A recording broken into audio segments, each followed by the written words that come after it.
महिलाओं को मैं प्रोत्साहन के लिए 2500 रुपया उपलब्ध कराऊंगा।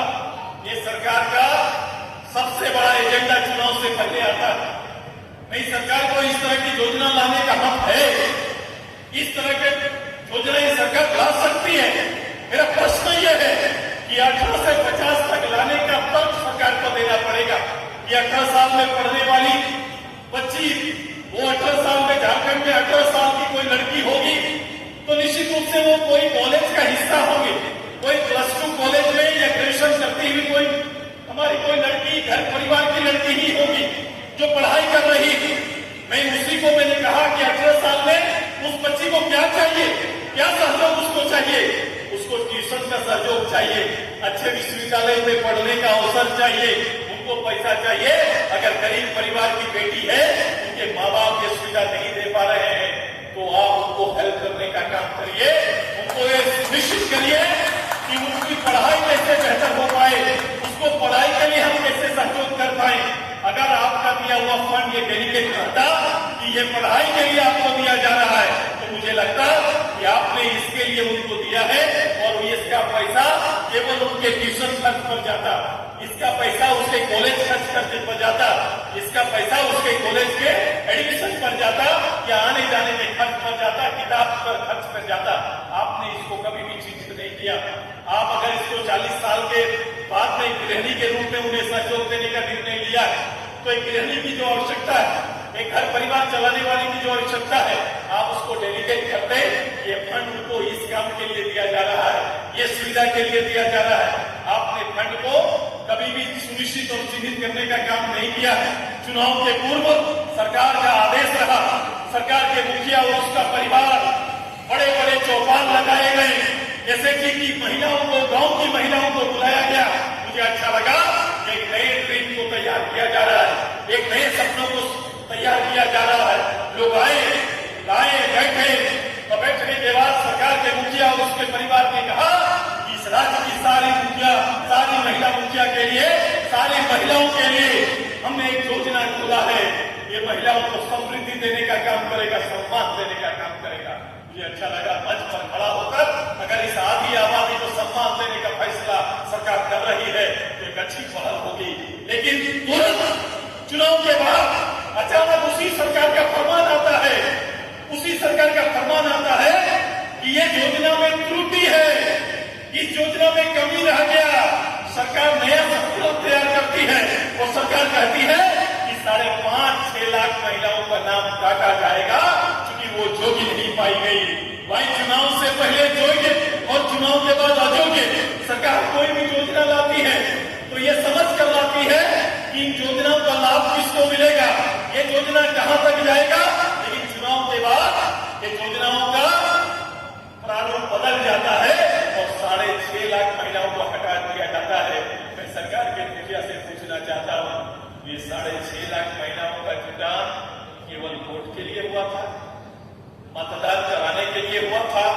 ये नियम मतदान कराने के लिए बनाया गया था और चुनाव के बाद उनके लिए अलग सा नियम बनाया गया और उनको हटाया गया।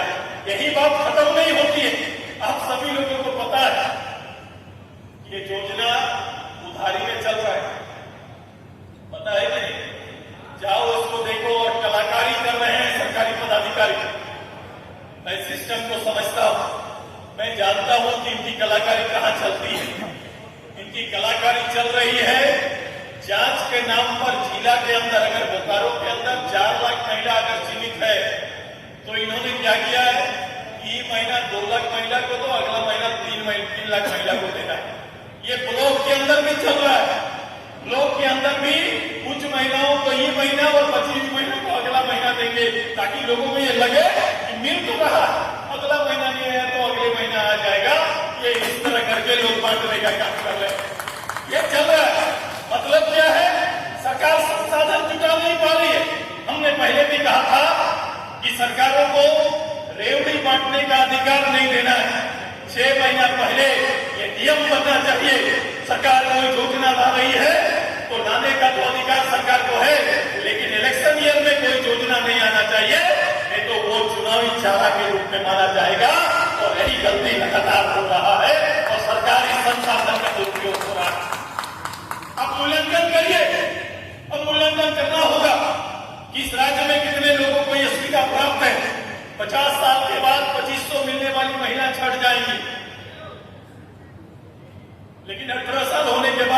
जाएंगी। ये सरकार को अब देखना पड़ेगा। जांच के नाम पर सरकार अभी भाग रही है, सरकार जवाबदेही ले नहीं रही है। और इस राज्य की वस्तु स्थिति यही है कि 1800 करोड़ रुपया हर महीना इकट्ठा सरकार नहीं कर पा रही है। इसका जीता जागता परिणाम है कि विधवा पेंशन और वृद्धा पेंशन का पैसा 6-6 महीना से पेंडिंग पड़ा हुआ है। उसी का हमने कहा था कि वे माँ बाप का पैसा को ये लोग गायब करना चाहते हैं और परिवार में पैसा सौंपना चाहते हैं। यही चल रहा है। 18 साल 50 साल पेंशन को पाने वालों को 50 साल सुनिश्चित कर दिया गया। सरकार ने कहा कि 60 साल में पेंशन नहीं आएगा, हम अपने प्रदेश में 50 साल में पेंशन देंगे। 50 साल में पेंशन के नाम से देना, मैं योजना का नाम ले रहा हूं, पेंशन देंगे कहा सरकार। उन्होंने कहा कि शेड्यूल ट्राइब और शेड्यूल कास्ट के लोगों को ये प्राथमिकता देंगे कि उनमें 50 साल के बाद पेंशन, मतलब पेंशन उन्हीं को मिलना है जिनमें 50 साल के बाद ये योग्यता नहीं रहती है कि वो खुद कमा पाए। इसलिए ऐसे परिवार को सरकारी सहयोग के रूप में 1980 से ये सहयोग प्राप्त होते आया। लेकिन ये 50 साल हटाने का पीछे का तर्क सरकार का क्या? सरकार ने स्वीकार किया कि ये 10 साल उम्र कम में ही लोग लाचार हो जा रहे हैं, कामकाजी लोग नहीं कर पा रहे और उन्हें सहयोग देने की आवश्यकता है। मतलब ये प्रश्न उठता है सरकार के ऊपर कि 10 साल बिफोर लोग बुजुर्ग हो रहे हैं या वृद्धा पेंशन के योग्य बन रहे हैं।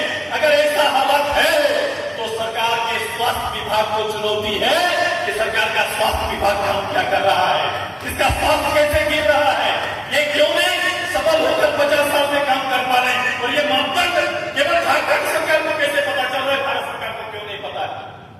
ये एजीसी से लेकर यहाँ सेल में क्यों नहीं पता चल रहा है कि सरकार में सेल में काम करने वालों का उम्र भी 50 साल हो जाना चाहिए, वो भी 50 साल में रिटायर होना चाहिए। सरकारी नौकरी, गैर सरकारी नौकरी का उम्र भी 50 साल हो जाना चाहिए। अब बताओ, ये अवस्था है जिसका कोई एक साल कहीं भी वैचारिक या नियम से कोई भी काम नहीं है, ऐसा ही चल रहा है। सरकार से जो निकला वही कानून है और ऐसे ही कानून चल रहा है। और सबसे बड़ी लाचारी प्रदेश के अंदर ये सरकार और सरकार के लोग बेचारा बने हुए हैं और ऐसा काम कर रहे हैं जो आज तक मैंने अपने राजनीतिक जीवन में नहीं देखा।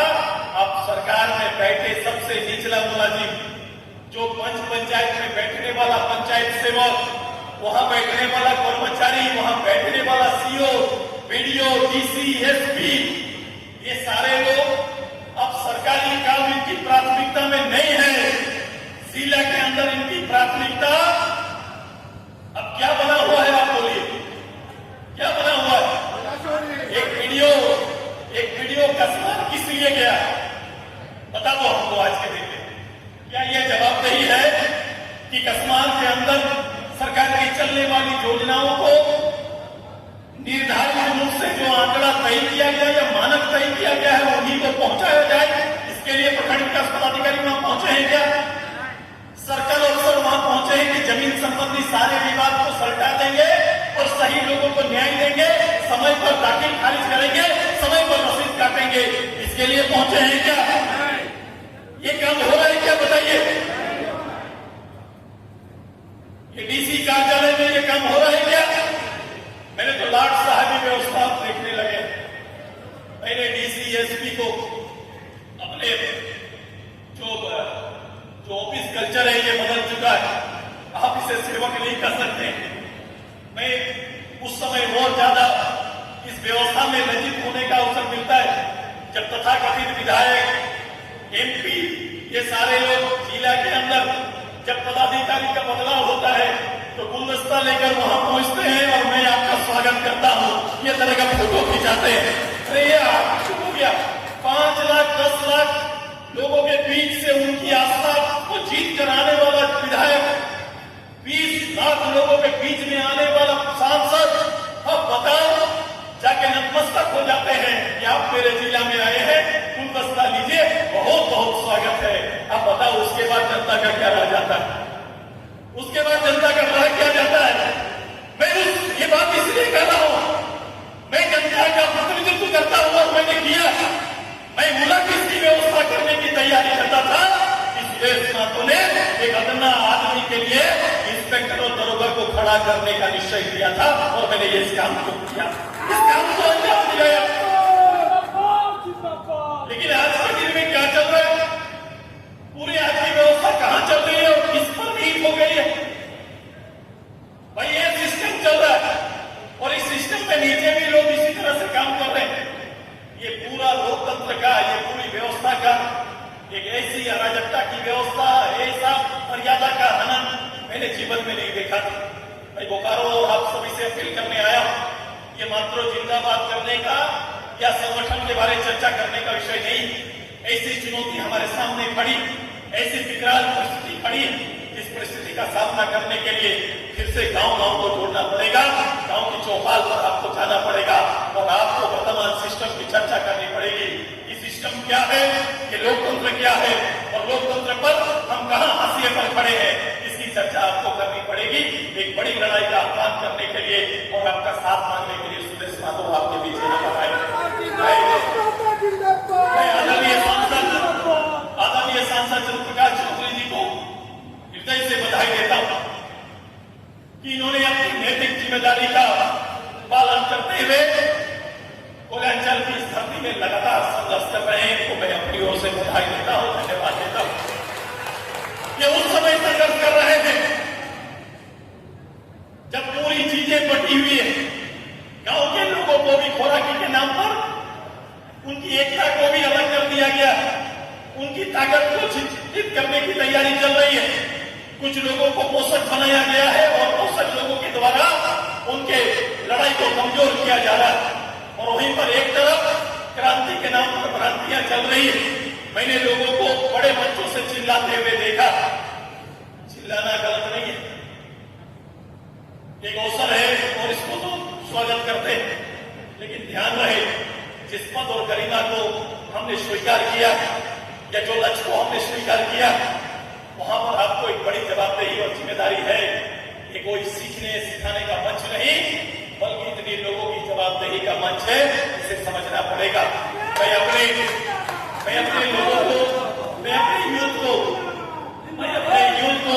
मैं आग्रह करता हूं कि समय का तकाजा है कि आपको सड़क में आकर आंदोलन करने की आवश्यकता है। आपने आंदोलन कर रहे हैं, आप लड़ाइयां लड़ रहे हैं, आप लड़ाई लड़ रहे हैं, मुझे अच्छा लगता है, लेकिन ध्यान रहे कि एक सोच न पाल लेना। यहां पर मैं तो कभी कभी मजाक से बोलता हूं, आज के दिन में शौकिया राजनीति नहीं है, राजनीति को शौक के रूप में मत लेना। राजनीति एक जवाबदेही है और इस जवाबदेही का बोझ बहुत आसान नहीं है। समय और काल में और इस आग से आगे निकलना बहुत आसान नहीं है। ये कोयलांचल की धरती है, कोयलांचल की धरती ने विनोद बाबू एक राय जैसे शख्स को सामने लाया। मैं सोचते हुए अपने यहाँ के पर नेता, मैंने समरेशदा को भी देखा है, मैं उनको एक जुझारू लीडर के रूप में मानता हूँ। मैंने उनके काल के साथ, उनके समय के साथ उनकी लड़ाई को भी देखा है और मैं उस काल में मुझे बहुत सीखने का अवसर मिला। मैं आज भी उनकी लड़ाई को मानता हूं कि जनता के लिए वो व्यक्ति हमेशा सतर्क रहते थे और हमेशा जनता के लिए आगे रहते थे। लेकिन इस प्रथा आज के दिन में कहां चली गई? मैं अगर लोग दिन भर इंतजार करते हैं कि कोई खदान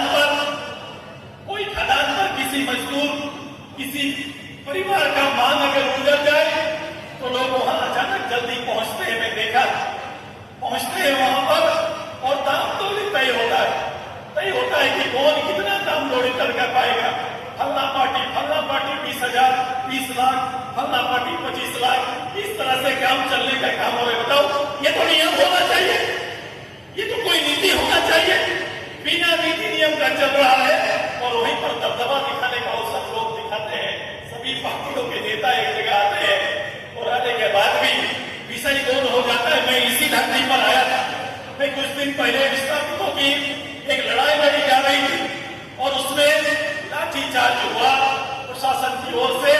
कई एक हमारा साथी हमारे बीच नहीं रहे, हताहत हुए लोग। आज बताओ मुझे लड़ाई कहां, वो लड़ाई क्यों लड़ी गई, वो कौन हो गया? और केवल लड़ाई को समाप्त कर दिया गया। बताइए, ये सेल बीसीसीएल के अंदर में अप्रेंटिसशिप कराया गया, 3 बैच आया, हजारों लोगों ने अप्रेंटिसशिप किया। जो विस्थापित परिवार है उनके बच्चों ने किया। उन्हें लगा कि हम जब भी इस फैक्ट्री में वैकेंसी आएगा, नियोजन में हमारी प्राथमिकता होगी। लेकिन नियोजन में क्या प्राथमिकता होगी, उसकी लड़ाई को ही लोगों ने खारिज कर दिया। ऐसा लड़ाई तैयार तो होता है, लेकिन ये लड़ाई मंजिल नहीं पाता। इसलिए मंजिल नहीं पाता क्योंकि उसका नेतृत्व सही नहीं होता है। मैं आग्रह करता हूं आप सभी से, इसी धरती से यहाँ पर हम लड़ाई लड़ेंगे, हमारी टीम लड़ाई लड़ेगी, हम आपके साथ लड़ाई लड़ेंगे, लेकिन एक मंजिल तक पहुंचने की लड़ाई होगी। इसके लिए ज्यादा जरूरी है कि आपने दूरगामी परिणाम के लिए तैयार रहना पड़ेगा। ये शहर की धरती में, ये बोकारो की धरती और इस पूरा गांव भारत फैली से लेकर इसके जितने भी अनगिनत गांव हैं, इस गांव के पूरे इतिहास को सामने लाइए। एक बड़ी लड़ाई को हम सब मिलकर तैयार करेंगे और उसकी तैयारी करनी। इस सरकार के खिलाफ में 1932 को छाती में लेकर चलने वाले लोग कहां चले गए? 1932 मुझे अब 6 महीना से दिखाई नहीं देता है। खतियत की चर्चा बंद हो गई। पिछले 5 साल सरकार 25 लाख नौकरी देने वाली सरकार चौक चौराहे पर खड़ा होकर नियोजन नीति के आधार पर 25 लाख लोगों को नौकरी देने वाली सरकार कहां है? सरकार दिखाई नहीं दे रही है। सरकार कहीं दिख नहीं रही है। सरकार के निर्णय नहीं दिख रहे हैं और 32 का गंजी लोगों ने खोल के रख दिया है। अब सरकार में हिस्सेदारी नहीं, कोयला में हिस्सेदारी की लोग तैयारी कर रहे हैं कि उसमें किसका हिस्सेदारी होगा, इसकी तैयारी लोगों की चलने लगी।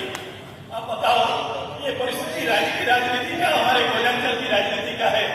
अभी घटना घटी, सांसद साहब वहां पर आए, मैंने वहां पर आदरणीय हमारे लोकल विधायक को नहीं देखा, हर लड़ाई पे खड़ा होने वाले लोगों को नहीं देखा। सांसद साहब आए, उन्होंने गुहार लगाई कि यहाँ पर मौतें हुई हैं, लेकिन सोचो कि अब कफन का सौदा होने लगा और शासन स्वीकार करने से इनकार कर रहा है। स्वीकार ये करना नहीं चाहता कि यहाँ कोई घटना घटी। इनका बस चले तो इसी तरह का गांव भर में आपके भाई परिवार की जब घटना घटेगी तो ये लोग सबूत मिटाने का काम करेंगे और शासन सबूत मिटाने का काम कर रही है। ध्यान रहे इन अधिकारियों का। ये अधिकारी के बाद जो लोग बैठे हुए हैं, ये शासन का चरित्र नहीं। जिस पद पर वो बैठे हैं, ये राज्य के अंदर ये पद इस राज्य की जनता की सेवा के लिए बना। मुझे समय का और समय बीतने देर नहीं लगता है। ये परिस्थिति राज्य में आएगा और इनके हलक से हम निकाल के रहेंगे जो ये लोग इस राज्य को चरागा बनकर, जब राज्य गठन की बात हो रही थी, यहाँ के लोग आंदोलन कर रहे थे, तो सबकी जुबान में था कि झारखंड को चरागा बनने नहीं देंगे। लेकिन आज के दिन में सरकार ये पूरा सिस्टम यहाँ के माफियों के साथ मिलकर प्रदेश को चरागा बनाने की तैयारी में लगे हुए हैं। हर जगह पर कीमत लगता है, हर जगह का बोली लगता है, हर पद बिक रहा है। आइए इस सिस्टम के खिलाफ लड़ाई लड़ने के लिए फिर से इस राज्य की जनता को खड़ा करना पड़ेगा। महीने समय ऐसे ही गुजर जाते हैं। मैं आपके साथ कदम ताल करने के लिए तैयार हूँ। संघर्ष का उपज हूँ मैं। अपने को उस संघर्ष का व्याख्या यहाँ नहीं कर पा रहा हूँ, लेकिन 25 साल तक लगातार प्रत्यक्ष रूप से मेरे झारखंड आंदोलन को भी उतने साल और प्रत्यक्ष रूप से इस वोट की राजनीति में ही उतने साल मैंने समय बिताया है। मैंने अपनी जुबान से और अपनी जुबान को कभी लड़खड़ाने नहीं दिया। मेरा प्रॉमिस यहाँ की जनता के लिए है, सुदेश माधो झारखंड के लिए है, सुदेश माधो झारखंड के वासियों के लिए। आइए एक बड़ी लड़ाई को तैयार करने के लिए जो बोकारो की धरती में हजारों लोग आए हैं, तैयार रहिए कि आने वाले समय में हम इस राज्य में आपको, सारे परिवार को, सारे समाज को एक साथ लेकर हम चल सकते हैं। आप सभी के अरमानों को पूरा कर सकते हैं। जो सपना शहीदों ने देखा था वो सपना साकार हो सकता है। लोगों का ये मानना, मेरे अप्रत्यक्ष रूप से शासन में आना, ये इतना बड़ा विश्वास पैदा करता है। मैंने कभी भी मुख्यमंत्री इस प्रदेश का नहीं रहा, मैं कभी भी सिंगल निर्णय का अधिकारी नहीं रहा, लेकिन मैं जब भी रहा अपना काम और अपने काम करने के नियत से विश्वास को इतना ऊंचा कर दिया कि भरोसा इतना बड़ा बना हुआ है कि लोगों की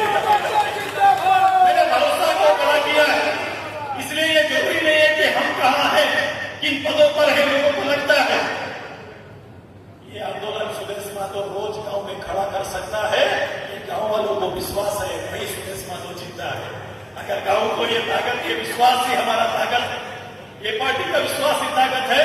और मैं गांव में आ रहा हूं, मैं आग्रह और विनती करता हूं अपने पार्टी के सारे पदाधिकारियों को कि इस समय का जो राजनीति का व्यवस्था, मैं कई बार कहा था, ये जो सोशल मीडिया का दौर चला है, ये सोशल मीडिया के दौर में जरूर रहिए, आप अपने को काम करिए और दिखाइए, इसमें कोई दिक्कत नहीं है। लेकिन सोशल मीडिया से लीडर स्थापित हो पाएंगे, ये क्षणिक होगा।